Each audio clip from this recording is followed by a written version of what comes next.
மாடி புது மருமவளே, நான் சொல்றேன் தப்பா நினைக்காதம்மா. என் மவளை பத்தி நானே பெரும் பேசக்கூடாது. என் மவ பத்திரமா தங்கம். அவளுக்கு திருட்டு புரட்டு எதுவும் தெரியாதுமா. அப்படி வளர்த்துச்சிருக்கிறேன். நீயும் அவளை பார்த்து பழகிக்கோ, சரியா? சரிங்க அத்தை. சில வாரங்கள் கழித்து. ஞாம் ஞாம் ஞாம். அம்மா சீக்கிரம் சாப்பிடு. அம்மாடி, இதெல்லாம் பார்க்கல வாயில எச்சு ஊறுதுமா. நீ கூட பரவாயில்ல, அம்மா மேல இருக்க பாஸ்ல இதெல்லாம் வாங்கிட்டு வந்திருக்கிறேன். உன் அண்ணக்காரன் ஒரு பைசா செலவிட மாட்டான் பாத்துக்கோ. யம் யம் யம் யம், நல்லா ருசியா இருக்குதுமா. யம் யம் யம் யம்.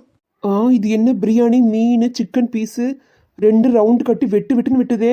அண்ணி வாங்க சாப்பிடலாம். எனக்கு வேண்டாம், நீங்களே சாப்பிடுங்க. எதுக்கு இப்படி பார்த்துட்டு இருக்கிற? நீ பார்க்குற பார்வையே சரியில்லை. உன்னால எனக்கு என் மவளுக்கு வயிற்று வலி தான் வரும். ஐயோ, இந்த ஆளு வேற வந்துட்டானே. ஏண்டி என் சட சோப்பு பணத்தை ஆட்டி போட்டு வந்து அம்மாடி மாவுல மீன் பிரியாணி கோழி வாங்கி வெட்டு வெட்டு வெட்டிட்டு இருக்கீங்களா? வெளியே சொன்னா வெக்க கீடு. சொந்த வீட்டுல எவ்வளவு திருத்திம்பாளா? யத்தே, நல்ல புள்ள வளர்த்து வச்சிருக்கீங்க.